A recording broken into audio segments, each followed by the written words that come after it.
Hey everyone, Brendan Sander here. How are you? Thanks so much for joining me and welcome to Top 5 Rock Albums of 1986. What a year for music. I mean, as I was trying to compile this list, there was so many amazing rock albums that came out. And I do want to distinguish this. We're not putting metal, we're not putting glam metal, we're not doing any of that. This is just rock albums here in the traditional sense. Um, and 1986, fully embracing the 80s sound at this point. But as I said, so many great albums, career defining albums, bands that were reinventing themselves, ones where they just built on past glories, doing, even bigger, even greater albums. There were reputation securing albums. Some albums did run under the radar, but oh my goodness, so many great albums. So join me now as I go through the top 5 rock albums of 1986 and see if your favorite is included within it. We're going to get into it here in just a bit, but before we start, if you're new to my channel and haven't already hit the subscribe button, please do.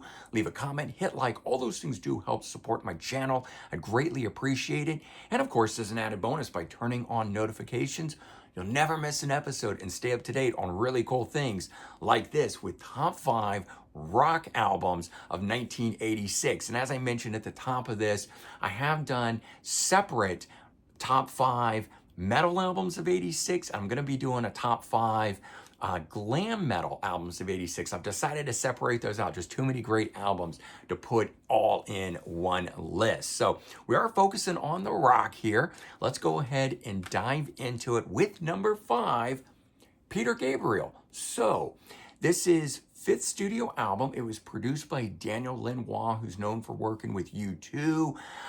The songs on here being less experimental than earlier albums that he had done, focusing more on the simpler song approach, where he had some of those on earlier albums, but this one here really drills it home. Yet there's still a lot of musical influences, keeping this thing really exciting all the way throughout, bringing in pop, soul, art rock, world music, all the different stuff that we love from Peter Gabriel. But that was kind of what the 80s were. There was a lot of bands. There was ones coming in and basically simplifying that overt, progressive, experimental stuff. Peter Gabriel, one of the best at doing it on this album here. Despite the album's difference from previous albums, and or maybe perhaps because of it, it featured the #1 Billboard Hot 100 single Sledgehammer, although I think it's the iconic music video that really put that thing through, because in the 80s with MTV, you can't deny the influence that they had, even more so than radio did on these albums. Visually, it was as much about the image as it was about the sound through the 80s. Not so much of the artist, but I mean the visual aspect of what they put forward in terms of the music videos. And so Sledgehammer being that stop motion video that it did, and if for some reason you're young and you don't know it, go look it up, watch it. That thing was huge, state of the art at the time when it did it. But there's so many great tracks on here. This album is one of those ones, start to finish, it's all good. Red Rain, Don't Give Up, which is a favorite of mine. The other big hit off here, Big Time. But then it's the song In Your Eyes. And this one is literally one of my all-time favorite songs forever out of all tracks. It's one of the greatest recorded songs in my opinion. Probably because I know it from the John Cusack movie, Say Anything. I learned it from that, and then later, of course, found it through Peter Gabriel on here.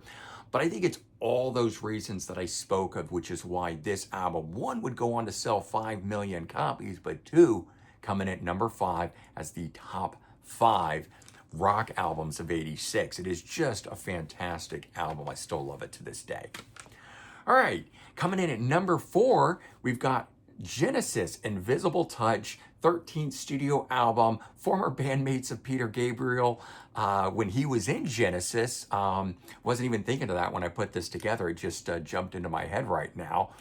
But the band returns after taking a hiatus in '84 for the three main guys, because they're down to the trio at this point, to pursue solo albums. And they all had very successful attempts at solo, or not attempts, but making solo albums. So coming back, it probably prompted or set up for this album to be as big as it was gonna be regardless. But of course, it's nothing without the great music that's on here. And so this one here has the band definitely at their most commercial. It would go on to sell over 6 million copies. Huge hits off of this. Five, in fact, at least in the US. Invisible Touch went to #1. It's their one and only #1 hit. Tonight, Tonight, Tonight went to #3 on the Billboard Hot 100. Into Deep, which was the 5th single released off of it, and it went to #3. Land of Confusion went to #4, and that's another one of those ones like Peter Gabriel had Sledgehammer, and that video made this album. Well, they had the song and video for Land of Confusion done with, I think you'd say, puppets, and it just sent this thing into the stratosphere. And then Throwing It All Away went to #4. So 5 singles, all top 5 hits on the Billboard chart, but all 8 songs on here really, really good. The 3 that didn't make it, Anything She Does, Domino, and the Brasilia, those could have been hits in and of themselves. And I always kind of wonder, why didn't they just release the other 3 off of here? It'd be a greatest hits at that point, I guess. But all very good. This album captures a moment in time. It's the right kind of music, right kind of image. MTV snapped it up, radio snapped it up, but all great stuff. And I still love this album, still play this album a lot today, despite how commercial and how big some of those songs are. I don't know, they're still sounding good to me. At this point, 39 years on, I guess next year it is gonna be 40 years. I can't believe that. All right, coming in at #3, Journey, Raised on Radio, 9th studio album, final album before the band would split up at the end of the tour. Basically, Steve Perry just did not want to do any more touring and said he was done at that point. I don't know that they ever officially broke up, but they were done. The album's recorded without bassist Ross Valerie, and drummer Steve Smith only participated in a minimal way on it, ultimately bringing in session guys to complete the album and go out on tour. So effectively making Journey a trio for this album here, though it still did really well for the guys. It's probably their most commercial sounding, and I think it's the keyboard sounds on here that really make it that 80s time capsule of a sound on here. No matter what, though, the album still had 4 hit singles off of it. The song Suzanne went to #17, which I've always loved. It wasn't on their first greatest hits, so I didn't even know that was a hit for them. Of course, it appeared on Greatest Hits 2 later, but Girl Can't Help It went to 17. I'll Be All Right Without You went to 14. And the lead single, Be Good to Yourself, which was on the first Greatest Hits, one of the best greatest hits albums ever, is the Journey one, but that went to #1. So having a #1 hit off of this with that, still there are some great deep cuts off of this thing. Positive Touch, The Eyes of a Woman, and the album itself would climb to #4 on the Billboard chart, go on to be double platinum. So again, just another huge successful album for the band, but a fantastic one for 1986. Coming in at #2, Boston, Third Stage, third studio album, released 8 years after their second album, if you can believe that. How they managed to hold on and come back, although, again, that is to be attributed to the strength of the album, in my opinion. If you can be gone 8 years at that time, that was an eternity for a band. So previous album, Don't Look Back, which came out in '78, this album here builds on that one and the debut. It basically takes the AOR melodic rock sounds of those, where they had mixed acoustic instrumentation with electric to perfect affair. This one here has a heavier layered production on it, building on what those first two had done, but adds in that 80s sheen. And it was just a perfect combination of the 70s with the 80s sound, yet still retaining who the band is. And I think that's what made this album so successful. Not really the name, the sound of this album. They did it better than anyone. They laid the groundwork for a lot of big 80s sounding albums, and then they came back and showed everyone how to do it. They had a #1 hit with the song Amanda. There's still a lot of other great deep cuts that were on this. We're Ready, Cool the Engines, To Be a Man, start to finish, killer album, and it would go on to sell 4 million copies.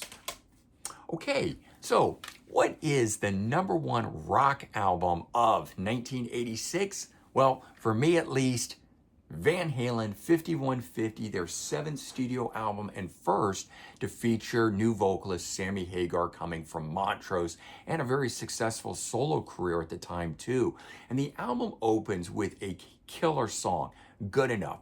And for me at least, this song could have been sung by Roth, so it was a great bridge. It was a song that came out that sounded like old Van Halen or previous Van Halen, and yet it was bringing the band into present day with this and introducing their new singer, and I think it did really a good job of that. Later tracks on here, like Why Can't This Be Love, that starts to verge and do the new things that the band was going to start doing and bridging into where they were going to go.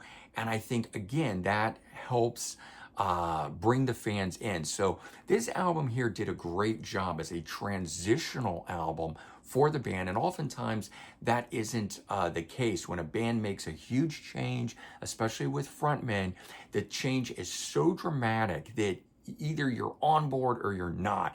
And I think this one here was a good transitional album to do that. And Sammy Hagar being, I think, the right man at the right time, because where the band needed to go to stay as popular as it were, I mean, this would go on to sell 6 million copies. It outsells a number of the Roth era albums. So I think he was just the right man at the right time with a fantastic voice for them to do the ballads that would become such a big thing. But it just goes from strength to strength on this album. Killer rock songs, killer ballads, everything great that was going on. And for me, at least, that's why this is coming in as the #1 rock album of 1986. So there you go. You guys should weigh in, though. Let me know what you think are the top 5 rock albums of 1986, or what the #1 rock album of 1986 should be, because there were so many great ones out there, and this could go on and on. We could have done a top 10, a top 20, a top 50, a top 100.